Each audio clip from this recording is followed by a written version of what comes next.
व्याख्यामुद्रां करसरसिजैः पुस्तकं शङ्खचक्रे बिभ्रद्भिन्नस्फटिकरुचिरे पुण्डरीके निषण्णः अम्लानश्रीरमृतविशदैरंशभिप्लावयन्मामाविर्भूयात् अनगमहिमा मानसे वागधीशः।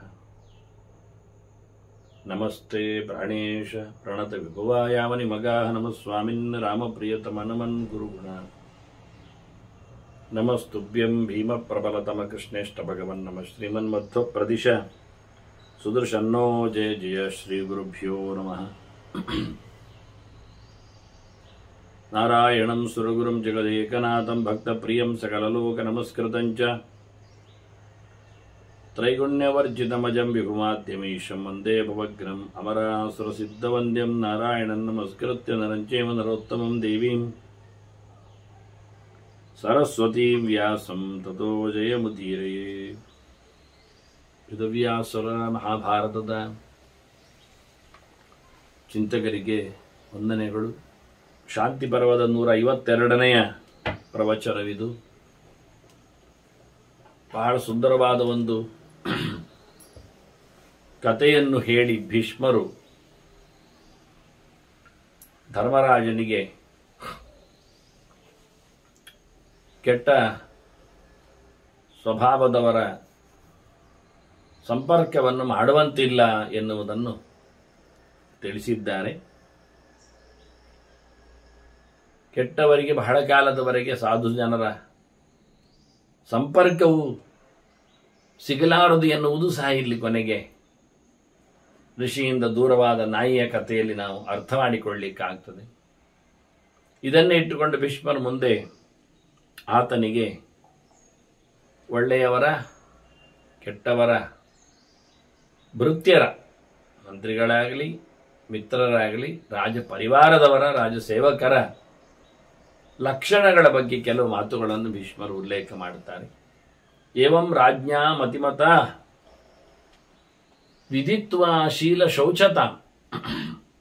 ರಾಜ ಒಳ್ಳೆ ಬುದ್ಧಿ ಖರ್ಚು ಮಾಡಿ ಮೇಲಿಂದ ಮೇಲೆ ಎಲ್ಲ ಅಲ್ಲ, ಚೆನ್ನಾಗಿ ವ್ಯಕ್ತಿಯ ಸ್ವಭಾವವನ್ನು, ಅವನ ನಡತೆಯನ್ನು, ಅವನ ಯೋಗ್ಯತೆಯನ್ನು, ಅವನ ಮಡಿವಂತಿಕೆಯನ್ನು, ಎಲ್ಲದರಲ್ಲಿಯೂ ಅವನಲ್ಲಿರತಕ್ಕಂತಹ ಗುಣವಂತಿಕೆಯನ್ನು ಗುರುತಿಸಬೇಕು.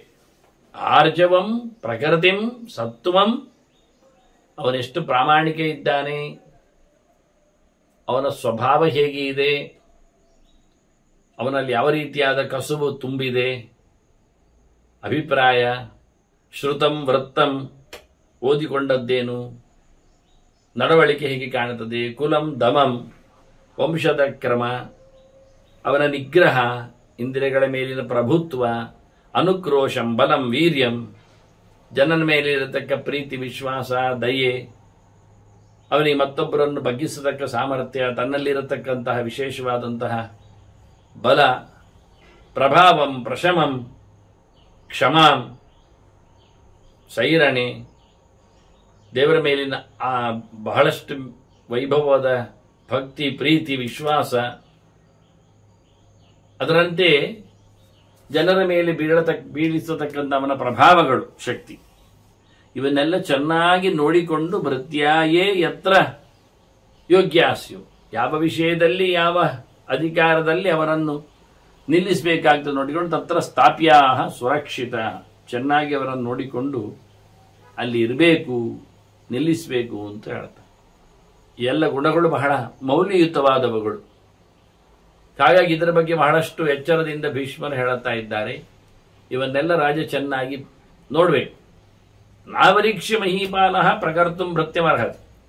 ಯಾವೊಬ್ಬ ವ್ಯಕ್ತಿಯನ್ನು ಒಳ್ಳೆಯ ಸ್ಥಾನಗಳಲ್ಲಿ ಕುಳ್ಳಿರಿಸಲಿಕ್ಕೆ, ಕೆಲಸಗಾರನಾಗಿಸಲಿಕ್ಕೆ ರಾಜ ಪರೀಕ್ಷೆ ಮಾಡದೆ ಆಗುವುದೇ ಇಲ್ಲ. ಪರಿಪೂರ್ಣವಾಗಿ ಅವನನ್ನು ನೋಡಿಕೊಂಡೇ ರಾಜ ತನ್ನ ಅಂತಃಪುರದಲ್ಲಿಯೋ ಹೊರಗೆಯೋ ಕೆಲಸದಲ್ಲಿ ಮಂತ್ರಿಯಾಗಿಯೋ ಅವನನ್ನು ನಿಯೋಜನೆ ಮಾಡಲಿಕ್ಕೆ ಯೋಗ್ಯನಾಗ್ತಾನೆ. ಯಾಕೆಂದ್ರೆ ಅಕುಲೀನ ನರಾಕೀರ್ಣ ಸರಾಜ ನರಾಜ ಸುಖಮೇಧತ್. ಕೆಟ್ಟವರ ಪಾಳೆಯದ ಜೊತೆಯಲ್ಲಿ ಸೇರಿಕೊಂಡ ರಾಜನಿಗೆ ಒಳ್ಳೆಯದಾಗುವುದೇ ಇಲ್ಲ. ಪರೀಕ್ಷೆ ಮಾಡದೆ ಯಾರ್ಯಾರನ್ನು ಹೇಗೇಗೋ ಗುಣ ನಡತೆ ಚೆನ್ನಾಗಿಲ್ಲದವರನ್ನು ಮಾಡಿಕೊಂಡ್ರೆ ಕೆಟ್ಟವರ ಸಹವಾಸದಿಂದಾಗಿ ರಾಜ ಖಂಡಿತವಾಗಿಯೂ ಸುಖವನ್ನು ಅನುಭವಿಸುವುದಿಲ್ಲ, ದುಃಖವನ್ನೇ ಅನುಭವಿಸ್ತಾನೆ, ಬಿದ್ದೋಗ್ತಾನೆ ರಾಜ ಮತ್ತು ರಾಜ್ಯ. ಸುಮಾರಾಗಿ ಒಳ್ಳೆಯವರು,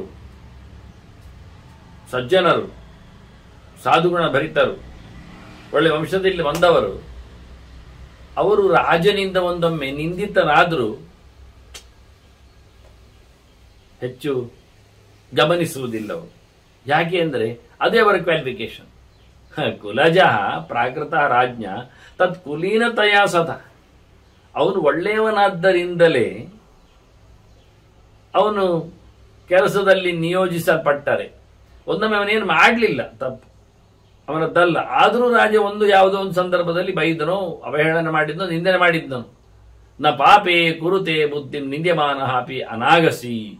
ಹಾಗಿದ್ದರೂ ರಾಜವನನ್ನು ಮಾಡಿದ ಅಪಚಾರಕ್ಕಾಗಿಯೋ ಅವಹೇಳನೆಗಾಗಿಯೋ ಅವನು ಸಿಟ್ಟು ಮಾಡಿಕೊಳ್ಳುವುದಿಲ್ಲ, ರಾಜನಿಗೆ ವಿರುದ್ಧ ನಡೆಸುವುದಿಲ್ಲ. ಇದು ಯಾಕೆ ಕೇಳಿದರೆ ಅವನ ಒಳ್ಳೆಯತನ ಅಂತ. ಒಬ್ಬ ಒಳ್ಳೆಯನಾದವ ರಾಜನಿಂದ ಒಂದೊಮ್ಮೆ ಕೆಲಸದಲ್ಲಿ ತೊಡಗಿಸಲ್ಪಟ್ಟು ಯಾವುದೋ ಸಂದರ್ಭದಲ್ಲಿ ಅವನಿಂದ ತಪ್ಪಾಗದಿದ್ರೂ ರಾಜ ಅವನನ್ನು ಏಮಾರಿಸಿದ್ದಾನೆ ಅಂತ ಇಟ್ಕೊಳ್ಳುವ.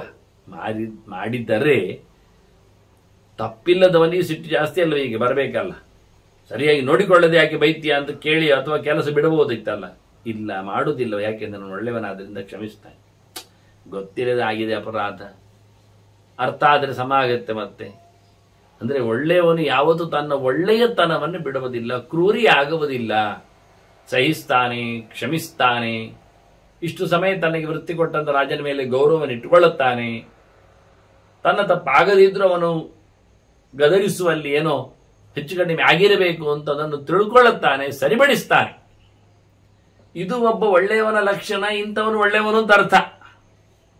ತಪ್ಪು ಮಾಡದಿದ್ದಾಗಲೂ ನಿಂದೆ ಮಾಡಲ್ಪಟ್ಟಾಗ ಒಬ್ಬ ಸ್ವಾಮಿಗೆ ಭೃತ್ಯ ಎದುರು ಆಗುವುದಿಲ್ಲ ಅಂತಾದರೆ ಅವನು ನಿಜವಾಗಿ ಸಹಜವಾಗಿ ಸ್ವಭಾವತಃ ಒಳ್ಳೆಯವನು ಅಂತ ಅರ್ಥ. ಅದೇ ಕೆಟ್ಟವನಾದ್ರೆ ಏನ್ ಮಾಡ್ತಿದ್ದ, ಅವನು ತಪ್ಪು ಮಾಡಿದ್ದ ಬೈದ್ರೂ ಸಹ ವಿರೋಧಿಸ್ತಾನಲ್ವಾ. ತಪ್ಪು ಮಾಡಿದ ಬೈದರೆ ವಿರೋಧಿಸದೇ ಇರ್ತಾನೆ ನೋಡಿ. ತಪ್ಪು ಮಾಡಿಯೇ ಭೃತ್ಯನು ಕೆಟ್ಟವನಾಗಿದ್ರೆ ವಿರೋಧಿಸ್ತಾನೆ ಅಂತ ಆದ್ರೆ, ಇನ್ನು ತಪ್ಪು ಮಾಡಿದ ಬೈದಾಗ ಏನಾದ, ಅಕುಲೀನಸ್ತು ಪುರುಷ ಪ್ರಾಕೃತಃ ಸಾಧು ಸಂಕ್ಷಯಾತ್. ಅಲ್ಲ, ನೀವು ಕೆಟ್ಟವರನ್ನು ಯಾಕೆ ಇಟ್ಟುಕೊಳ್ಳುವುದು ಕೇಳಿದ್ರೆ, ಇಲ್ಲೇ ನಮಗೆ ಒಳ್ಳೆಯವರು ಸಿಗಲಿಲ್ಲ, ಸಾಧು ಸಂಕ್ಷಯಾತ್. ಒಳ್ಳೆಯವರು ಸಿಗದೇ ಇದ್ದ ಪಕ್ಷದಲ್ಲಿ ಒಂದೊಮ್ಮೆ ರಾಜ ಒಬ್ಬ ಅಯೋಗ್ಯನನ್ನೇ ಕೆಲಸಕ್ಕೆ ಇಟ್ಟುಕೊಂಡ ಇಲ್ವಾ, ಅವನು ಏನಾಗ್ತದೆ, ತಾನು ಅಯೋಗ್ಯ ಇದ್ದಾನೆ ತನಗೆ ಗೊತ್ತಿರ್ತದೆ, ಉಳಿದವ್ರಿಗೆ ಗೊತ್ತಿರದಿದ್ರು, ಆದರೂ ತಾನು ಯೋಗ್ಯವಾದ ಸಂಪಾದನೆ ಮಾಡ್ತಾ ಇರ್ತಾನೆ ನೋಡಿ. ಇದು ಗಮ್ಮತ್ತು. ಯಾವುದೇ ಪೋಸ್ಟಿನಲ್ಲಿ ಅದಕ್ಕೆ ಯೋಗ್ಯವಾಗದೇ ಇರತಕ್ಕ ಜ್ಞಾನ ಇದ್ದವ ಅಯೋಗ್ಯವಾದ ವ್ಯಕ್ತಿ ಅನಧಿಕಾರಿ ಆಗ್ತಾನಲ್ಲ, ಅವನನ್ನು ನಾವು ಯಾವುದೋ ನೆಲೆಯಲ್ಲಿ ನಿಲ್ಲಿಸ್ತೇವೆ. ಯಾವುದೋ ಒಂದು ಕೋಟಾದಲ್ಲಿಯೋ ಇನ್ಯಾವುದೋ ಒಂದು ಅಭಾವದಲ್ಲಿಯೋ ಅವನನ್ನು ನಾವು ಮಾಡಿಬಿಡುತ್ತೇವೆ ಅಧಿಕಾರಿಯನ್ನಾಗಿ. ಆಗ ಏನಿರ್ತದೆ ಅವನ ತಲೆಯಲ್ಲಿ, ತನ್ನಷ್ಟಕ್ಕೆ ತಾನಿಲ್ಲದೆ ಬರುವುದನ್ನೆಲ್ಲ ಅವನು ಒಪ್ಪಿಕೊಳ್ಳುತ್ತಾನೆ, ತಿಂತಾ ಇರ್ತಾನೆ. ದುರ್ಲಭೈಶ್ವರ್ಯತಾಂ ಪ್ರಾಪ್ತಃ ನಿಂದಿತಃ ಶತ್ರುತಾಂ ರಜಯತ್.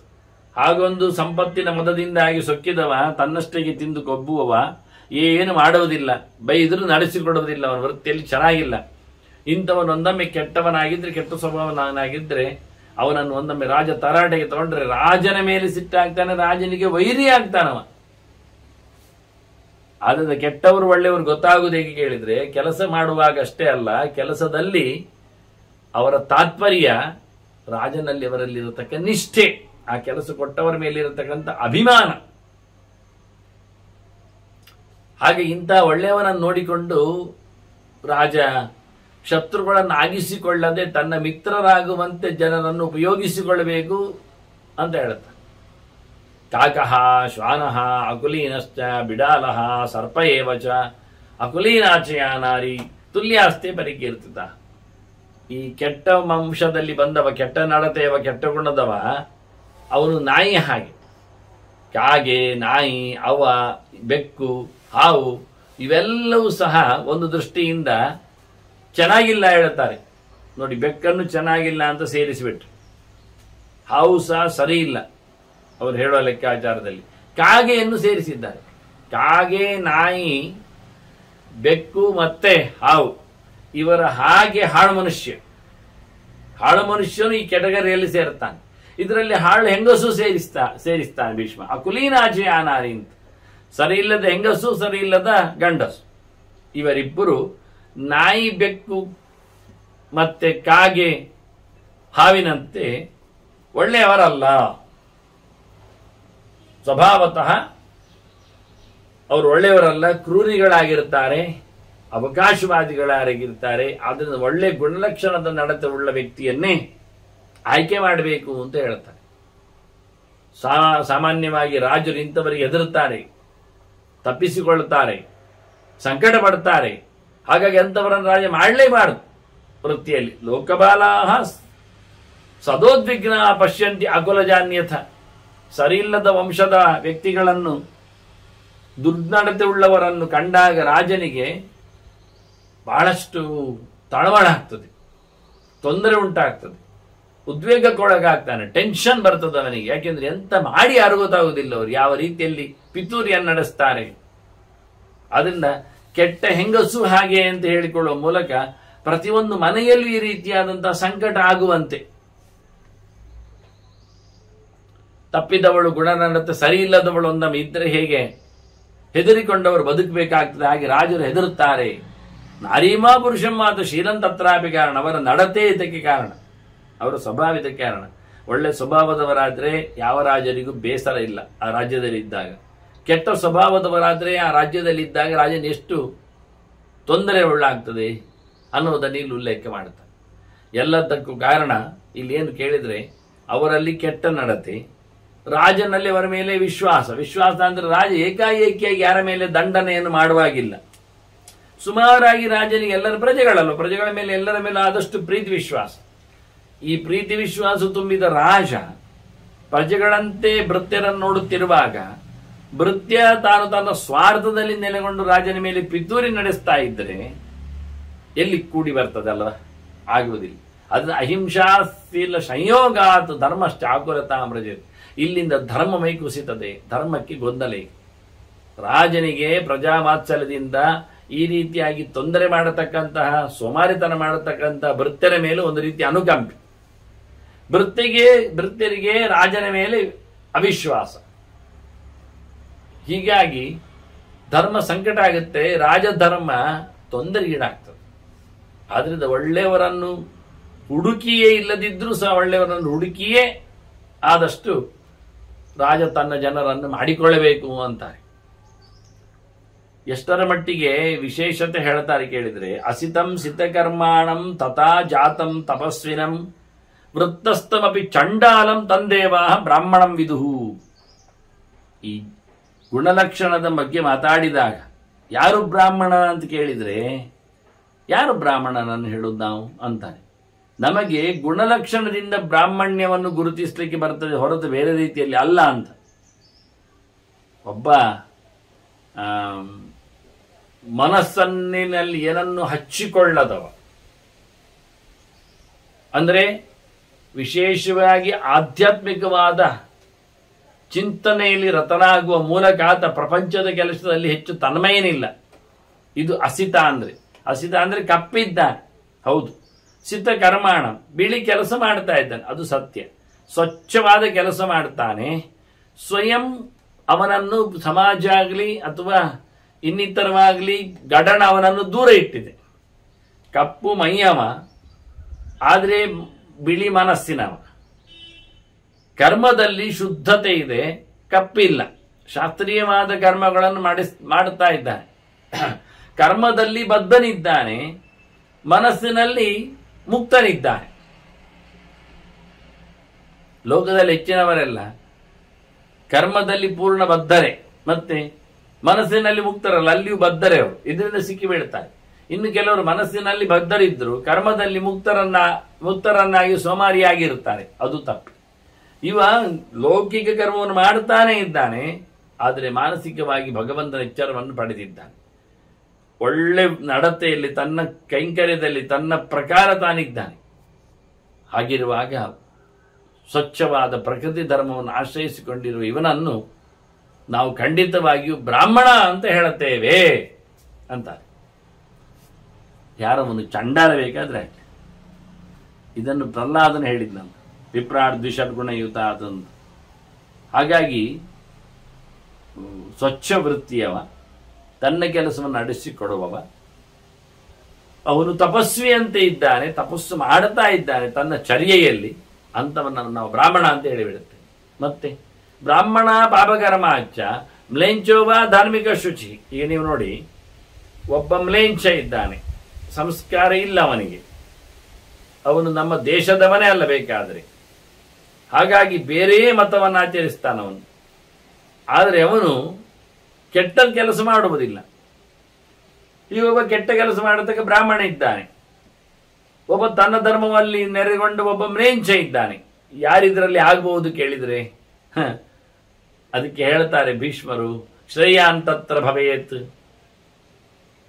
ಮುಖ್ಯವಾಗಿ ಅಲ್ಲಿ ನೋಡ್ಲಿಕ್ಕೆ ಹೋದ್ರೆ ಯಾರು ಒಳ್ಳೆಯವನು ಕೇಳಿದ್ರೆ ಮ್ಲೇಂಚಃ ಬ್ರಾಹ್ಮಣ ಪಾಪವಿರುತ್ತಮ. ಬ್ರಾಹ್ಮಣ ಅವನು ಅಯೋಗ್ಯ, ತನ್ನತನವನ್ನು ಮಾಡ್ತಾ ಇಲ್ಲ, ಜಗತ್ತಿಗೂ ಬೇರೆ ಹಿಂಸಕ ಇದ್ದಾನೆ. ಆದ್ರಿಂದ ಅದಕ್ಕಿಂತ ಮ್ಲೇಂಚ ಆದೀತು ಅಂತಾರೆ. ಆದ್ರಿಂದ ಇದನ್ನು ಬಹಳಷ್ಟು ಕಡೆಯಲ್ಲಿ ಹೇಳಿದ್ದಾರೆ. ಬ್ರಾಹ್ಮಣೋರಚ ಬ್ರಾಹ್ಮಣ ಭವೇಶ್ ನಭವೇಶ್ ಶೂದ್ರ ನಭವೇಶ್ ಶೂದ್ರ ಅಂತ. ಶೂದ್ರ ಅಲ್ಲ, ಬ್ರಾಹ್ಮಣಲ್ಲ ಅಂತ ಹೇಳಿ ಅವರವರ ಧರ್ಮದಲ್ಲಿ ನಾವು ಹೇಳಲಿಕ್ಕೆ ಉಂಟು ಅಂತ. ಹಾಗಾಗಿ ಒಳ್ಳೆಯ ಧರ್ಮದಲ್ಲಿ ನೆಲೆಗೊಂಡಿರತಕ್ಕಂತಹ ಶೂದ್ರನು ನಮಗೆ ಇಷ್ಟನಾಗ್ತಾನೆ ಅನ್ನೋ ವಿಷಯವನ್ನು ಹೇಳ್ತಾರೆ. ಹಿಂಸೆ ಬಗ್ಗೆ ಮಾತಾಡಿದಾಗ ಭೀಷ್ಮರು ಹೇಳ್ತಾರೆ, ಯದಿ ಘಾತಯತೆ ಕಶ್ಚಿತ್ ಪಾಪ ಸತ್ವಂ ಪ್ರಜಾಯಿತ. ಪ್ರಜೆಗಳ ಒಳಿತಿಗೋಸ್ಕರ ಒಂದು ಪ್ರಾಣಿಯನ್ನು ಕೊಂದರೆ, ಹುಲಿ, ಸಿಂಹ, ಚಿರತೆ, ಶರಭ, ಹಾವು ಏನೇ ಆಗಲಿ, ಪ್ರಾಣಿವಧೆ ಮಾಡಿದ್ದಾನೆ ಅಂದ ತಕ್ಷಣ ಅವನು ಅಯೋಗ್ಯ ಆಗುವುದಿಲ್ಲ, ಅಯೋಗ್ಯ ಅಂತ ಹೇಳಲ್ಪಡುವುದಿಲ್ಲ. ಯಾಕೆ ಅವನು ಹಿಂಸೆ ಮಾಡಿದ್ದಾನೆ, ಕೊಂದಿದ್ದಾನೆ, ಪಡೆದಿದ್ದಾನೆ ಅಂತ ಕೇಳಿದರೆ ಅವನ ಬಗ್ಗೆ ಒಂದೆರಡು ಮಾತು ಹೇಳ್ತಾರೆ. ಗೊಬ್ರಾಹ್ಮಣಿತಾರ್ಥಾಯ ಬಾಲಸ್ತ್ರೀ ರಕ್ಷಣಾಯ ಚ ವೃದ್ಧಾತರ ಭರಿತ್ರಾಣಿಯೋ ಹಿನಸ್ತಿ ಸಧರ್ಮ. ನಿಮಗೆ ಹಿಂಸೆ ಮಾಡದಿರುವುದೇ ದೊಡ್ಡ ಧರ್ಮ ಅಲ್ಲ, ಯಾರಿಗಾಗಿ ನೋಡ್ಲಿಕ್ಕೆ. ಅವನು ದರವಡೆಕೋರನನ್ನು ಹೊಡೆದದ್ದಾಗಲಿ ಇತರವನ್ನಾಗಲಿ ಹಿಂಸೆ ಮಾಡಿದ್ದು ಯಾಕೆ ಕೇಳಿದ್ರೆ ಗೋಬ್ರಾಹ್ಮಣಿತಾರ್ಥ, ದನದ ಮೇಲಿನ ಬದುಕಿಗಾಗಿ, ಒಬ್ಬ ಜ್ಞಾನಿಯನ್ನು ರಕ್ಷಣೆ ಮಾಡಲಿಕ್ಕಾಗಿ, ಬಾಲಸ್ತ್ರೀ ವಿಶೇಷವಾಗಿ ರಕ್ಷಣಾಯಚ ಮಕ್ಕಳ ರಕ್ಷಣೆಗಾಗಿ, ಹೆಣ್ಮಕ್ಕಳ ಪೋಷಣೆಗಾಗಿ ಆಗಲಿ, ಅಥವಾ ವೃದ್ಧಾತುರ ಪರಿತ್ರಾಣಿ, ಮುದುಕ ಇದ್ದಾನೆ ಅಥವಾ ಒಂದು ಗಡಿಬಿಡಿಯಲ್ಲಿ ಯಾರೋ ನೋವಿನಲ್ಲಿ ಸಂಕಟದಲ್ಲಿದ್ದಾರೆ ಅಂದ್ರೆ ಇಂತಹ ಸಂದರ್ಭದಲ್ಲಿ ಯಾವುದನ್ನಾದರೂ ಎಲ್ಲಿಯಾದರೂ ಹೊಡೆತ ಬಡಿತ ಮಾಡಿ ಹಿಂಸೆ ಮಾಡಿದ್ರೆ ಅದು ತಪ್ಪಲ್ಲ, ಅದು ಧರ್ಮವೇ ಅಂತ. ಉದ್ದೇಶ ಹೇಗೆ ಉಂಟು ಅಂತ ಅರ್ಥ. ಸಜ್ಜನರಿಗೆ, ಜ್ಞಾನಿಗಳಿಗೆ, ದನಕ್ಕೆ ಒಳ್ಳೆಯದಾಗುವುದಾದ್ರೆ ನೀವು ಬಡೀರಿ. ಯಾವುದೇ ರೀತಿಯಾದ ಪ್ರಾಣಿಗಳನ್ನು ನಿರ್ದಯವಾಗಿ ಬಡೀಲಿಕ್ಕೆ ತೊಂದರೆ, ಅನುಕೂಲ ಆಗಲಿ, ಇದನ್ನು ಉಲ್ಲೇಖ ಮಾಡ್ತಾರೆ. ಹೀಗೆ ಭಗವಂತನ ಎಚ್ಚರವುಳ್ಳವ, ಇಂದ್ರಿಯಾದಿ ನಿಗ್ರಹವುಳ್ಳವ ಸಾಮಾನ್ಯವಾಗಿ ಇತರ ಬ್ರಾಹ್ಮಣರಿಗಿಂತ ಮೇಲಕ್ಕೆ ಕಾಣತಕ್ಕಂಥ ಮ್ಲೇಂಚ ಅಂತ ಆಗಿಬಿಡ್ತಾನೆ ಅಂತ ಹೇಳಿ, ಆದ್ರಿಂದಲೇ ಕೃಷ್ಣ ಹೇಳುವಾಗ ಸೂರ್ಯೋಗ್ನಿ ಬ್ರಾಹ್ಮಣೋ ಗಾವಃ ವೈಷ್ಣವಃ ಅಂತ ಪ್ರತ್ಯೇಕವಾಗಿ ದೇವರೆಚ್ಚರಾದವನಿಗೆ ಪ್ರತ್ಯೇಕವಾದಂತಹ ಒಂದು ಆತಿಥ್ಯಕ್ಕೆ, ಪೂಜೆಗೆ ಬೇಕಾದ ಪ್ರತೀಕವನ್ನಾಗಿ ಕೃಷ್ಣ ಗುರುತಿಸ್ತಾನೆ. ಅದನ್ನಿಲ್ಲಿ ಭೀಷ್ಮರು ಹೇಳಿದರು, ಯಾರು ಹೇಗೆ ಅಂತದು ಅಂತೇಳಿ. ದುಷ್ಕುಲೀನಃ ಕುಲೀನೋ ಯಕ್ಕಶ್ಚಿತ್ ಶೀಲವಾನ್ನರ ಪ್ರಕೃತಿಂತಸ್ತಿ ವಿಜ್ಞಾಯ ಸ್ಥಿರಾಂ ವಾ ಯದಿ ವಾ ಸ್ಥಿರಾಂ ಶೀಲವಾನ್ ಉತ್ತಮಂ ಕರ್ಮ ಕುರ್ಯಾತ್ ರಾಜ್ಞಾ ಸಮಾಯಿತ. ಒಳ್ಳೆಯವನು ಕೆಟ್ಟವನು ಅಂತ ಚೆನ್ನಾಗಿ ನೋಡಿಕೊಂಡು ಅದರಲ್ಲಿ ಒಳ್ಳೆಯವನನ್ನು ಆಯ್ಕೆ ಮಾಡಿ ಅವನ ಸ್ವಭಾವ ಎಲ್ಲ ತಿಳಿದುಕೊಂಡು ಅವನಲ್ಲಿ ಆ ಸ್ವಭಾವ, ಒಳ್ಳೆಯ ಸ್ವಭಾವ ಸ್ಥಿರವಾಗಿದೆಯೋ ಅಥವಾ ಈಗ ಬೇಕಾದಾಗಿ ಮಾಡಿಕೊಂಡು ನಾಟಕೀಯವಾಗಿ ಮಾಡಿಸ್ತಾ ಇದ್ದಾನೋ ಅದನ್ನು ಚೆನ್ನಾಗಿ ತಿಳಿದು, ಸಹಜವಾಗಿ ಅವನಲ್ಲಿ ಇದೇ ಲಕ್ಷಣಗಳು, ಧರ್ಮಗಳು, ಅವನ ಸ್ವಭಾವೇ ಹಾಗೆ ಎನ್ನುವುದನ್ನು ಅರ್ಥ ಮಾಡಿಕೊಂಡರೆ, ಸ್ವಭಾವದಲ್ಲಿ ಹೆಚ್ಚು ಕಡಿಮೆ ಇದ್ರೆ ಅವನನ್ನು ಬಿಡ್ಲಿಕ್ಕೆ, ಅವನ ಸ್ಥಿರ ಸ್ವಭಾವ ಯಾವುದು, ಅಸ್ಥಿರ ಸ್ವಭಾವ ಯಾವುದು. ಸ್ಥಿರವಾದ ಸ್ವಭಾವ ರಾವಣ ಕುಂಭಕರ್ಣರಲ್ಲಿ ಭಗವಂತನ ಪ್ರೀತಿಸುವ ಜಯ ವಿಜಯನಲ್ಲಿ ಬರತಕ್ಕಂಥ ಕಥೆ ಇತ್ತು. ಅಸ್ಥಿರವಾದದ್ದು ರಾಮನನ್ನು ವಿರೋಧಿಸುವ, ದೇವರನ್ನು ವಿರೋಧಿಸುವ, ದೇವತೆಗಳನ್ನು ಮಣಿಸುವ ಅವನಲ್ಲಿ ರಾಕ್ಷಸ ಸ್ವಭಾವ ಇತ್ತು. ಅದು ಅಸ್ಥಿರ. ಅದು ಸ್ಥಿರ ಅಲ್ಲ, ಅದು ಬಂದ. ಸ್ಥಿರವಾಗಿ ಅವನು ಭಗವಂತನ ಭಕ್ತನಾದ್ರಿಂದ, ದ್ವಾರಪಾನಾದ್ರಿಂದ, ಅವನ ಒಳಗಿಂದ ಭಗವಂತನ ಚಿಂತನೆ ಮಾಡೋದ್ರಿಂದ ಅವನು ಕೂಡಲೇ ತನ್ನ ದುಷ್ಟ ಯೋನಿಯಿಂದ ಬಿಡುಗಡೆಯನ್ನು ಪಡಿತಾನೆ. ಹಾಗಾಗಿ ಮನುಷ್ಯ ಎಷ್ಟು ತಡವಾಗಿ ಆದರೂ ಸ್ವಚ್ಛವಾದ ಯೋಚನೆಗಳನ್ನು ಮಾಡಿಕೊಳ್ಳುವ ಮೂಲಕ ಬದುಕಲು, ಅಂದ್ರೆ ಇಲ್ಲಿಂದ ಹೊರಡಲು ಅದು ಯೋಗ್ಯನಾಗ್ತಾನೆ ಅಂತ. ಹಾಗಾಗಿ ಒಬ್ಬನ ಯೋಗ್ಯವಾದ ಗುಣಧರ್ಮಗಳನ್ನು ನೋಡಿಕೊಂಡು ರಾಜ ಅವನನ್ನು ತನ್ನ ಕೆಲಸದಲ್ಲಿ ತೊಡಗಿಸಿದ್ರೆ ಅವನು ಒಳ್ಳೆ ಕೆಲಸ ಮಾಡಿಕೊಡ್ತಾನೆ. ಮತ್ತೆ ಕೆಟ್ಟವರನ್ನು ರಾಜ ನಿಯುಂಜಿತ ಮೈಪಾಲಹ ದುರ್ವೃತ್ತಂ ಪಾಪಕರ್ಮಸ್ಸು, ಕೆಟ್ಟ ಕೆಲಸದಲ್ಲಿ ಕೆಟ್ಟವರನ್ನು ತೊಡಗಿಸ್ಬೇಕಂತ ರಾಜ. ಅವರು ಇದ್ದಾರೆ ಅಂದ ತಕ್ಷಣ ಅವರಿಗೆ ಬದುಕಬೇಕಲ್ಲ, ಬದುಕಲಿ, ಅವರು ಕೆಟ್ಟ ಕೆಲಸ ಮಾಡಿ ಬದುಕಲಿ, ಅಯೋಗ್ಯವಾದ ಕೆಲಸಗಳನ್ನು ಅವರಿಗೆ ಕೊಡಬೇಕು ಅಂತ ಹೇಳ್ತಾನೆ ಮಾಡಲಿಕ್ಕೆ. ಭಾರದ ಕೆಲಸ, ಹೊರಗಿನ ಕೆಲಸ, ದೂರದ ಕೆಲಸ, ಇದನ್ನೆಲ್ಲ ಕೆಟ್ಟ ಕೆಲಸಗಳು, ಇವೆಲ್ಲ ಅವನನ್ನು ತೊಡಗಿಸಬೇಕು ಕೆಟ್ಟವರ. ಅಂದ್ರೆ ರಾಜನ ಕಾಲದಲ್ಲಿ ಶಿಕ್ಷೆ ಕೊಡುವಂತೆ ಇದ್ರೆ ಅದರಿಂತವರಿಗೆ ಕೊಟ್ಟು ಅವರಿಂದ ಶಿಕ್ಷೆ ಕೊಡಿಸಬೇಕು. ಒಳ್ಳೆ ಪರಿಶ್ರಮದ ಕೆಲಸಗಳಿದ್ರೆ ಭಾರ ಹೊರುವಂಥದ್ದು, ಎಳೆಯುವಂಥದ್ದು, ತಂದಾಗುವುದು ಅದನ್ನು ಅವರಲ್ಲಿ ಮಾಡಿಸಬೇಕು. ಹೀಗಾಗಿ ಒಳ್ಳೆಯ ಗುಣನಡತೆ ಉಳ್ಳವರಲ್ಲಿ ಒಳ್ಳೆಯ ಕೆಲಸ ಮಾಡಿಕೊಳ್ಳುವ ಮೂಲಕ ರಾಜ ಆರೋಗ್ಯವಾದಂತಹ ರಾಜ್ಯಭಾರವನ್ನು ಕೊಡಲಿಕ್ಕೆ ಸಮರ್ಥನಾಗ್ತಾನೆ. ಈಗ ಒಳ್ಳೆಯವರು ಯಾರು, ಎಂಥ ಗುಣಲಕ್ಷಣಗಳಿದ್ರೆ ಒಳ್ಳೆಯದು ಅನ್ನುವುದಕ್ಕೆ ಭೀಷ್ಮರು ಬಹಳಷ್ಟು ದೊಡ್ಡ ಪಟ್ಟಿಯನ್ನೇ ಕೊಡುತ್ತಾರೆ. ಮುಂದಕ್ಕೆ ರಾಜನಲ್ಲಿಯೂ 100 ಗುಣಗಳಿರಬೇಕು ಅಂತ ಹೇಳುವವರು ಇವರು. ಹಾಗಾಗಿ ಎಂಥವರನ್ನು ಧರ್ಮರಾಜನಿಗೆ ಕೇಳಿದ್ದ, ಎಂಥವರನ್ನು ನಾನು ಒಂದೊಮ್ಮೆ ಕೆಟ್ಟವರನ್ನು ಇದ್ರೂ ಪಡಿಬಹುದಾ ಕೇಳಿದಾಗ ಕೆಟ್ಟವರು ಬೇಡ ಮಾರಾಯ ನಾಯಕತೆಯನ್ನು ಹೇಳಿಬಿಟ್ರು ಅವರು ಅವನಿಗೆ. ಎಂಥದಾದ್ರೂ ಕೆಟ್ಟವರು ಎಷ್ಟು ಒಳ್ಳೇದು ಮಾಡಿದ್ರು ಅವರೇನು ಮತ್ತೆ ಪುನಃ ತಮ್ಮ ಹುಟ್ಟುಗುಣ ಗಟ್ಟ ಹತ್ತಿದ್ದು ಬೀಳೋದು ಅಂತೇಳಿ ತಮ್ಮ ಕೆಟ್ಟ ಸ್ವಭಾವವನ್ನು ಬಿಡದೆ ಹೋಗುವುದಿಲ್ಲ ಅವರು. ಆದ್ರಿಂದ ಬದಲಾಯಿಸುವ ಕತೆ ಬೇಡ, ಇರುವವರ ಕತೆ ನೋಡು. ಕುಲೀನಂ ಶಿಕ್ಷಿತಂ ಪ್ರಾಜ್ಞಂ ಜ್ಞಾನ ವಿಜ್ಞಾನ ಗೋವಿದಂ, 100 ಗುಣಗಳಿಂದ ತುಂಬಿದ ಮಂತ್ರಿಗಳ ಬಗ್ಗೆ, ರಾಜನ ಸೇವಕರ ಬಗ್ಗೆ ಪರಿಚಯ ಮಾಡಿಸ್ತಾರೆ ಭೀಷ್ಮ. ಮೊದಲಿಗೆ ಒಳ್ಳೆಯ ವಂಶದಲ್ಲಿ ಹುಟ್ಟಿ ಬರಬೇಕು ಎನ್ನುವುದನ್ನು ಹೇಳಲಿಕ್ಕೆ ಶುರು ಮಾಡಿ, ಒಳ್ಳೆ ಶಿಕ್ಷಣವನ್ನು ಪಡೆದಿರಬೇಕವನು ಅಂತ ಹೇಳುತ್ತಾ, ತುಂಬ ತಿಳಿದಿರಬೇಕವನು, ಸಾಮಾನ್ಯ ಜ್ಞಾನ ವಿಶೇಷ ಜ್ಞಾನ ಎರಡೂ ಬೇಕವನಿಗೆ. ಖಾಲಿ ಹೊರಗಿಂದ ಕಾಣುವ ವಸ್ತುಗಳ ಪರಿಚಯ ಮಾತ್ರ ಇದ್ರೆ ಸಾಲದು, ಅದರ ಸೂಕ್ಷ್ಮ ಜ್ಞಾನವನ್ನು ಅವನು ತಿಳ್ಕೊಂಡಿರಬೇಕು. ಇದಕ್ಕೋಸ್ಕರ ಸರ್ವಶಾಸ್ತ್ರಾರ್ಥ ತತ್ವಜ್ಞಂ ಸಹಿಷ್ಣುಂ ದೇಶಜಂ ತಥ, ಒಳ್ಳೆ ಚೆನ್ನಾಗಿ ಎಲ್ಲ ಶಾಸ್ತ್ರಗಳನ್ನು ಅವನು ತಿಳ್ಕೊಳ್ಬೇಕು. ಒಂದೆರಡು ಶಾಸ್ತ್ರಗಳನ್ನು ತಿಳಿಯುವುದರಿಂದ ಈ ರೀತಿಯಾದಂತಹ ಸೂಕ್ಷ್ಮವಾದ ವಿಜ್ಞಾನ ಬರಲಿಕ್ಕೆ ಸಾಧ್ಯ ಇಲ್ಲ. ಅಂದರೆ ಸರಿ ಎಲ್ಲ ಶಾಸ್ತ್ರಗಳನ್ನು, ವೇದಾಂತ ಶಾಸ್ತ್ರ ಮಾತ್ರ ಅಲ್ಲದೆ ಮೀಮಾಂಸ ಆಗಲಿ, ತರ್ಕ ಆಗಲಿ, ಇತರ ದರ್ಶನಗಳ ಬಗ್ಗೆ ಆಗಲಿ ಎಚ್ಚರ ಮಾಡಿಕೊಂಡವ. ಅದರಿಂದ ಒಳ್ಳೆ ರೀತಿಯಾದಂತಹ ಸಹನೆಯನ್ನು ಎಲ್ಲಿಯೂ ಹದ್ದು ಮೀರದೆ ತನ್ನ ಯೋಗ್ಯತೆಯಲ್ಲಿ, ಮತ್ತೆ ಹೆಚ್ಚಾಗಿ ಮಂತ್ರಿಗಳನ್ನು ದೂರದವರನ್ನು ಮಾಡಬಾರ್ದು, ಅಲ್ಲೇ ಇದ್ದವರ ಮಾಡಬೇಕಂದ್ರೆ ಅವರಿಗೆ ಅನುಭವ ಜಾಸ್ತಿ ಇರ್ತದೆ, ಮತ್ತೆ ಅವರಿಗೆ ಅಭಿಮಾನ ಇರ್ತದೆ. ಅದನ್ನ ದೇಶದಲ್ಲಿ ಹುಟ್ಟಿದವರನ್ನು ದೊರೆಗಳಾಗಿಸಬೇಕು, ಮಂತ್ರಿಗಳಾಗಿಸಬೇಕು, ಕೆಲಸದವರಾಗಿಸಬೇಕು. ಪರದೇಶದ ವ್ಯಕ್ತಿಗಳು ನಮ್ಮ ದೇಶದಲ್ಲಿ ಬಂದು ಒಮ್ಮೆ ಜನಾನುರಾಗ ಪಡೆದು ದುಡ್ಡಿನಿಂದಲೋ ಇನ್ನಿತರ ಪ್ರಲೋಭನೆಗಳನ್ನು ಪಡೆದರೆ ಅವರು ದೇಶದ ಮೇಲೆ ಅಭಿಮಾನವನ್ನು ತೋರಿಸುವುದಿಲ್ಲ. ತಮ್ಮ ಕುರ್ಚಿಯ ಮೇಲೆ, ತಮ್ಮ ಅಧಿಕಾರದ ಮೇಲೆ, ತಮ್ಮ ಚಲಾವಣೆಯಲ್ಲಿ ನಿಲ್ತಾರೆ. ಅದನ್ನು ಆ ಕಾಲದಲ್ಲಿ ಭೀಷ್ಮರ ಹೇಳ್ತಾರೆ, ದೇಶದಲ್ಲಿ ಹುಟ್ಟಿ ಬಂದವನನ್ನು ಕರೆ ಮಂತ್ರಿ ಪದವಿಗೆ ಕೆಲಸದವರಾಗಿ ಆಗಿ ಹೇಳಿಕೊಂಡು, ಯಾವುದೇ ಅಪಾಯಿಂಟ್ಮೆಂಟ್ ರಾಜಾಶ್ರಯದಲ್ಲಿ ಆಗಬೇಕಾದ್ರೆ ಆ ಊರಿನವನ, ಬೇರೆ ದೇಶದವನಾಗಿದ್ರೆ ಇಲ್ಲಿ ಪಿತೂರಿ ಮಾಡಿದ್ರೆ ಒಂದು ಕೂತು ಇಲ್ಲಿ ಸೊತ್ತನ್ನು ಕೊಳ್ಳೆ ಹೊಡೆದೋದ್ರೆ ಅಲ್ಲಿಗೆ.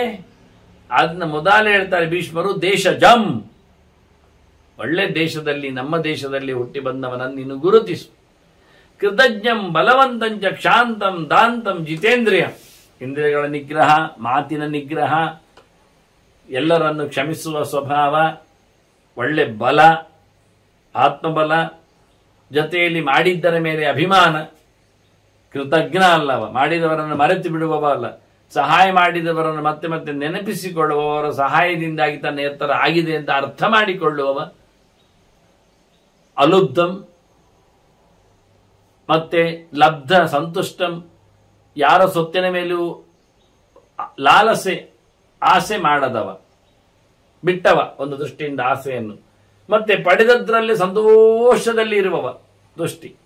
ಸಿಗಲಾರದ ಸೊತ್ತಿನ ಮೇಲೆ ಯಾವತ್ತೂ ಆಗ್ರಹ ಇಲ್ಲ, ತಲೆಬಿಸಿ ಇಲ್ಲ, ಕುಗ್ಗುವುದಿಲ್ಲ.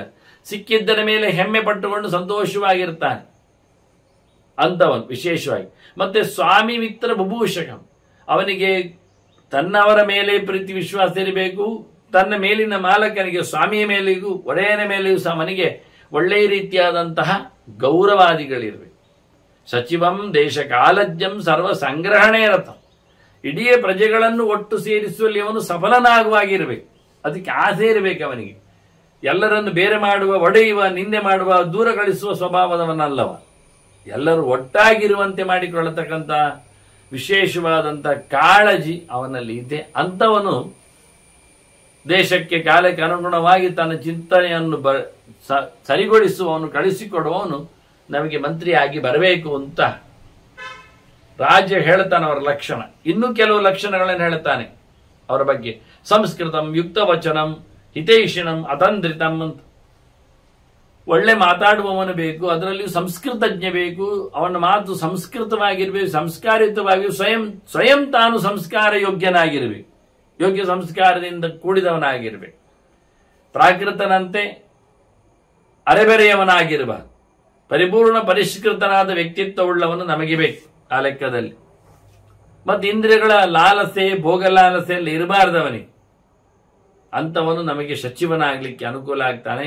ಅಂತಹ ವ್ಯಕ್ತಿಗಳು ಸಚಿವಂ ದೇಶ ಕಾಲಜ್ಞಂ ಸರ್ವ ಸಂಗ್ರಹಣೇರತಂ ಸಂಸ್ಕೃತಂ ಯುಕ್ತವಚನಂ ಹಿತೈಷಿಣಂ, ರಾಜರ ಮೇಲೆ ಅವನಿಗೆ ಪ್ರಜೆಗಳ ಮೇಲೆ ಹಿತದ ಇಚ್ಛೆ ಇರಬೇಕು. ಹಿತೈಷಿ, ಅವರವರ ಬಾಡಿಗೆ ನಾನು ನನ್ನ ಬಾಡಿಗೆ ಅಂತ ಇರಬಾರ್ದು.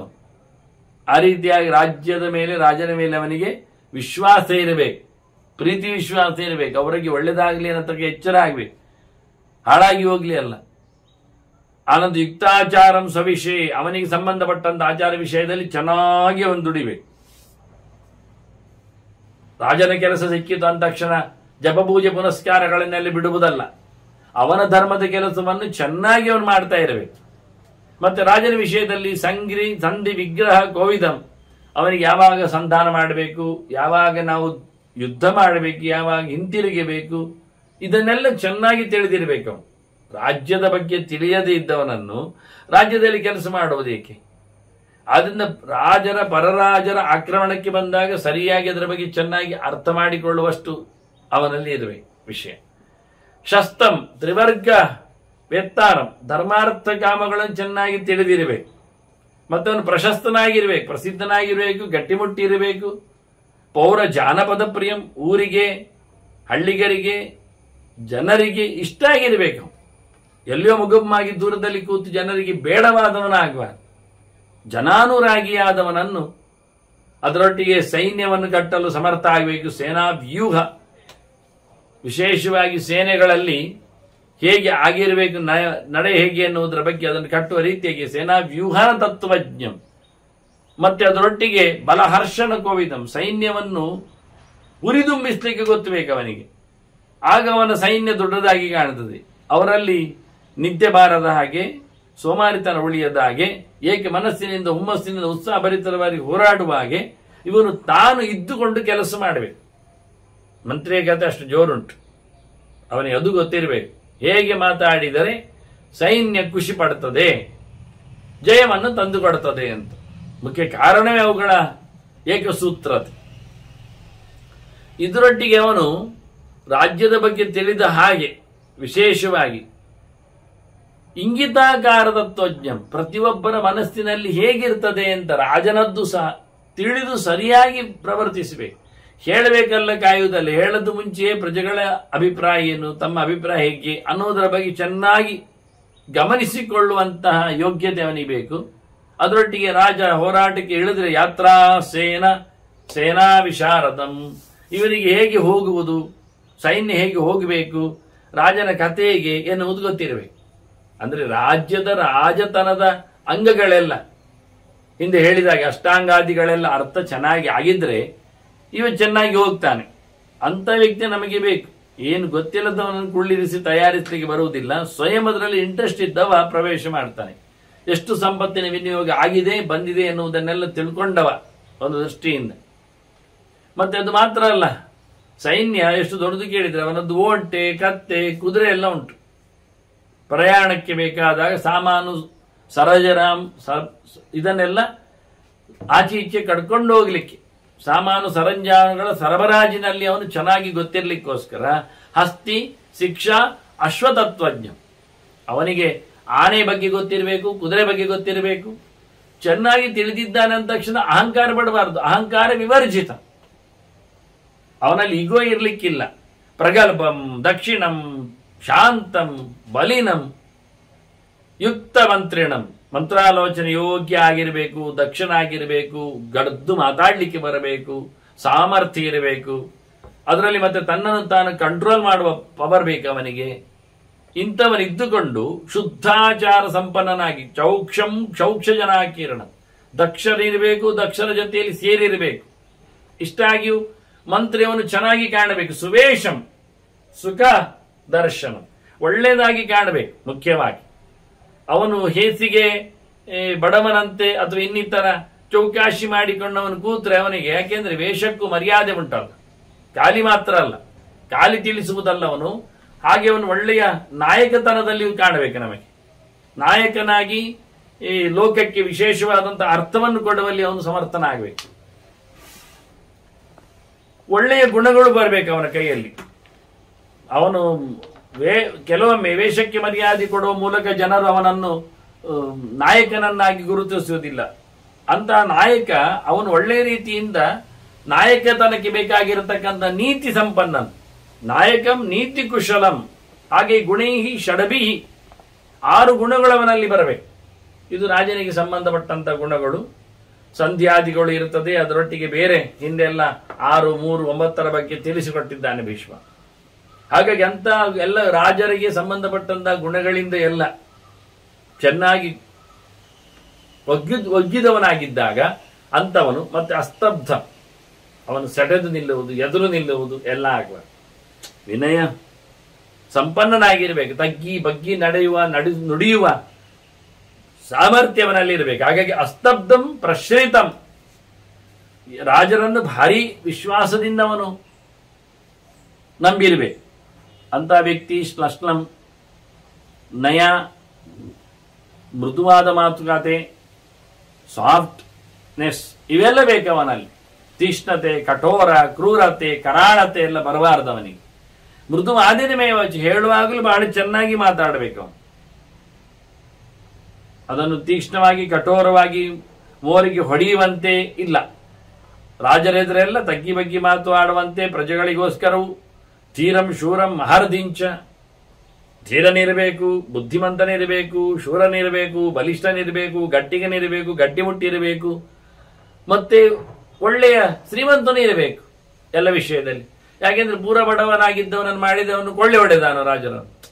ಬೇಕಾದಷ್ಟು ಇರಬೇಕು, ಅಂತವನನ್ನು ಗುರುತಿಸಬೇಕು ನಾವು ಕೆಲವೊಮ್ಮೆ. ಆಗ ಅವನು ರಾಜನ ಮೇಲಿರತಕ್ಕ ವಿಶ್ವಾಸದಲ್ಲೇ ದುಡಿತಾನೆ, ಹೊರತು ದುಡ್ಡಿಗೋಸ್ಕರ ಅಲ್ಲ. ಅದನ್ನು ನೆನಪಿಸಬೇಕು. ದುಡ್ಡು ಅವನಿಗೆ 2ನೇ ಅಂಶ. ರಾಜ ಸೇವೆಯಲ್ಲಿ ಅವನಿಗೆ ಬಹುವಂಶ ಮುಖ್ಯ. ಎಷ್ಟೋ ಜನ ಮಂತ್ರಿಗಳಾಗಲಿಕ್ಕೆ ಬಯಸುವುದು ಯಾಕೆಂದ್ರೆ ಅವರಿಗೊಂದು ರಾಜ್ಯತನವನ್ನು ಮಾಡಬೇಕೆನ್ನುವ ಯೋಚನೆ ಇದೆ. ಪ್ರಜಾಕ್ಷೇಮವನ್ನು ಗುರುತಿಸಬೇಕು, ಪ್ರಜೆಯ ಸೇವೆಯನ್ನು ಮಾಡಬೇಕು ಅಂತ. ದುಡ್ಡು ಮಾಡಬೇಕು ಅಂತ ಇರುವುದಿಲ್ಲ ಕೆಲವರಿಗೆ ಮಂತ್ರಿ ಪದವಿಗಳೆಲ್ಲ ದುಡ್ಡು ಮಾಡಲಿಕ್ಕಿರುವಂಥದ್ದು, ಪ್ರಜೆಗಳು ನಗಣ್ಯ ಆಗ್ತಾರೆ, ಅದು ತಪ್ಪು. ಅದರಿಂದ ಪ್ರಜೆಗಳ ಮೇಲೆ, ರಾಜರ ಮೇಲೆ ಗೌರವಕ್ಕಾಗಿ ಇವನು ಸಂಪತ್ತಿನ ಮೇಲೆ ಬಹುತೇಕ ಕಣ್ಣಿಡದಂತೆ ಇರುವವನು ಆಗಬೇಕು. ನಮಗೆ ಇದ್ದವನನ್ನೇ ಕರೆದಾಗ ಆರಾಮವಾಗಿರ್ತಾರಲ್ಲ, ಹಾಗಾಗಿ ಈ ರೀತಿಯಾಗಿ ಎಲ್ಲದರಿಂದಲೂ ಶ್ರೀಮಂತನಾದವನನ್ನು ದೇಶ ಕಾಲೋಪಪಾದಕ, ಆಯಾ ದೇಶಕ್ಕೆ ಆಯಾ ಕಾಲಕ್ಕೆ ಸರಿಯಾಗಿ ವರ್ತಿಸುವವನು, ಅದಕ್ಕೆ ಅನುಗುಣವಾಗಿ ಬದುಕುವವನು. ಯಾವುದೋ ದೇಶದಲ್ಲಿ ಯಾವುದೋ ರೀತಿಯಲ್ಲಿ ಪ್ರವರ್ತಿಸುವವನಿಂದ ದೇಶಕ್ಕೆ, ರಾಜ್ಯಕ್ಕೆ ಒಳಿತಾಗುವುದಿಲ್ಲ. ಆದ್ರಿಂದ ಟೈಮಿಗೆ ಸರಿಯಾಗಿ ಅಂತ ಹೇಳ್ತಾರೆ, ಹೀಗೆ ಹೇಗೆ ಬೇಕು ಹಾಗೆ ಅಂತ ಹೇಳಿದ ಹಾಗೆ ಅಂತವನನ್ನು ಸಚಿವನನ್ನಾಗಿಸ್ಬೇಕು, ಮಂತ್ರಿಯನ್ನಾಗಿಸ್ಬೇಕು. ಸಚಿವಂ ಯ ಪ್ರಕೃತೆ ನಚೈವ ಮಮನ್ಯತೆ, ಅಂತವನನ್ನು ಸಚಿವನನ್ನಾಗಿಸಿ ಅವನು ಯಾವುದೇ ರೀತಿಯಾದ ವಿರೋಧವನ್ನು ಮಾಡದೇ ಇದ್ದರೆ, ಅವಹೇಳನೆ ಮಾಡದೇ ಇದ್ದರೆ, ಅವನನ್ನು ಸಣ್ಣದು ಮಾಡದೇ ಇದ್ದರೆ, ಗೌರವ ಅವನಿಗೆ ಕೊಟ್ಟರೆ ರಾಜನು ಸಹ ತಸ್ಯ ವಿಸ್ತೀರ್ಯತೆ ರಾಜ್ಯಂ ಜ್ಯೋತ್ಸ್ನಾ ಗ್ರಹಪತೇರಿವ. ಚಂದ್ರನ ಬೆಳದಿಂಗಳಿನ ಹಾಗೆ ವಿಶೇಷವಾದಂತಹ ಕೀರ್ತಿ, ಯಶಸ್ಸು ಇವೆಲ್ಲ ರಾಜನದ್ದು, ರಾಜ್ಯದ್ದು ಬೆಳೀತದೆ. ಇಂಥ ಸಚಿವ ಸಿಕ್ಕಿದರೆ ರಾಜ್ಯ ಬಹಳ ಅದ್ಭುತವಾದಂತಹ ಕೀರ್ತಿಯನ್ನು ಪಡೀತದೆ. ರಾಜನಿಗೂ ಸಹ ವಿಶೇಷವಾದಂತಹ ಯಶಸ್ಸು ಲಭ್ಯ ಆಗ್ತದೆ, ಊರು ಬೆಳೀತದೆ ಇದರಿಂದ ಅಂತ ಹೇಳ್ತಾರೆ. ಇದು ಸಚಿವನಿಗೆ ಹೇಳಿದ ಮಾತ್ರ ಲಕ್ಷಣ ಅಲ್ಲ ಅಂತಾರೆ ಭೀಷ್ಮರು ಹೇಳಲಿಕ್ಕೆ ಹೋಗುವಾಗ. ಕೊನೆಯಲ್ಲಿ ಮಾತಾಡುವಾಗ ಹೇಳ್ತಾರೆ ಧರ್ಮರಾಜನಿಗೆ, ಏತೈರೇವ ಗುಣೈರ್ಯುಕ್ತ ರಾಜ ಶಾಸ್ತ್ರ ವಿಶಾರದ. ಇಂತಹ ಗುಣಗಳಿದ್ದ ರಾಜ ನಮಗೆ ಬೇಕು, ಅವನು ಒಳ್ಳೆ ತಿಳಿದಿರಬೇಕು, ಚೆನ್ನಾಗಿ ಜ್ಞಾನಿಯಾದ ರಾಜ ನಮಗೆ ಬೇಕು, ಬಲ ಮಾತ್ರ ಅಲ್ಲ. ಶಾಸ್ತ್ರ ವಿಚಾರದ ಇಂಥ ರಾಜನನ್ನು ಎಷ್ಟವ್ಯ ಪ್ರಜೆಗಳು ಇಂಥ ರಾಜ ಬೇಕು ಅಂತ ಹೇಳಬೇಕು. ಧರ್ಮಪರ ಮಹಾರಾಜ, ಒಂದು ಧರ್ಮನಿಷ್ಠನಾದವ ರಾಜ ನಮಗೆ ಬೇಕು ಅಂತ ಪ್ರಜೆಗಳು ಇಷ್ಟಪಡುವಾಗಿರಬೇಕು. ಸಚಿವರಂತ ಗುಣಗಳು ತುಂಬಿದ್ದ, ಮಂತ್ರಿಗಳಾಗಿ ವಿಶೇಷವಾದಂಥ ಕೆಲಸ ಮಾಡಲು ಸಾಮರ್ಥ್ಯ ಇರುವ ರಾಜ, ಪ್ರಜಾಪಾಲನ ತತ್ಪರ, ತಮ್ಮನ್ನು ಚೆನ್ನಾಗಿ ನೋಡಿಕೊಳ್ಳುವವನಂತ ರಾಜ, ಧರ್ಮಾತ್ಮ ರಾಜ ನನಗೆ ಬೇಕು ಅಂತ ಪ್ರಜೆಗಳು ಕೇಳುವಂತಿರಬೇಕು. ರಾಜನು ಅಂತಹ ಪ್ರಜೆಗಳು ಕೇಳಬೇಕಾಗಿ ಅಂತ. ಪ್ರಜೆಗಳು ಇಂಥ ಗುಣಗಳುಳ್ಳ ರಾಜ, ಪ್ರಜೆಗಳ ಪಾಲನೆಯಲ್ಲಿ ತತ್ಪರನಾದವ, ಧರ್ಮ ನಿಷ್ಠನಾದವ, ಹೆಚ್ಚು ಧರ್ಮನಿಷ್ಠನಾದವ ಬೇಕು ಅಂತ. ಹೀಗೆ ರಾಜ ಹೀಗೆ ಹೇಳಿದ್ದಕ್ಕೋಸ್ಕರ ರಾಜನ ಇನ್ನು 106 ಗುಣಗಳು ಹೇಗಿರಬೇಕೆನ್ನುವುದರ ಬಗ್ಗೆಯೂ ಸಹ ಮತ್ತೆ ಭೀಷ್ಮರು ಧರ್ಮರಾಜನಿಗೆ ಹೇಳುತ್ತಾರೆ.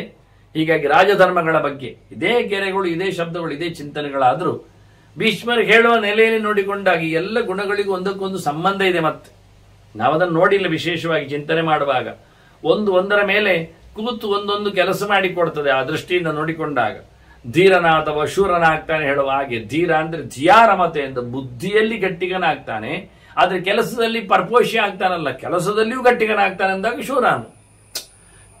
ಯೋಚನೆ ಬಂದದ್ದನ್ನು ನಡೆಸಿಕೊಡುವ ಸಾಮರ್ಥ್ಯವನ್ನು ಧೀರ ಶೂರ ಅಂತ ಕರೀತಾರೆ. ಇದೆಲ್ಲ ಶ್ರುತಿಯಲ್ಲಿ ಬರತಕ್ಕಂಥ ಮಾತುಗಳು. ಧೀರ ಶೂರ ಮಾಂಡೂಕೇಯ ಅಂತ ಹೇಳಿಕೊಂಡೆಲ್ಲ. ಹೀಗಾಗಿ ಈ ಗುಣಗಳಿಗೆಲ್ಲ ಒಂದಕ್ಕೊಂದು ಲಿಂಕ್ ಇದೆ, ಒಂದಕ್ಕೊಂದರ ವ್ಯಾಖ್ಯಾನ ಇದೆ. ಅದನ್ನೆಲ್ಲ ನಾವು ಪುರುಸೋತಿನಲ್ಲಿ ನೋಡ್ಲಿಕ್ಕೆ ಅವಕಾಶ ಇರುತ್ತದೆ ಅಂತ ಹೇಳಿಕೊಂಡು ಮುಂದಿನ ರಾಜರ ಲಕ್ಷಣದ ಬಗ್ಗೆ ಚಿಂತನೆಗೆ ನಾವು ಮತ್ತೆ ಸೇರುವ ವಂದನೆಗಳು. ಶ್ರೀಕೃಷ್ಣ ನಾರಾಯಣ ನಾರಾಯಣ ನಾರಾಯಣ.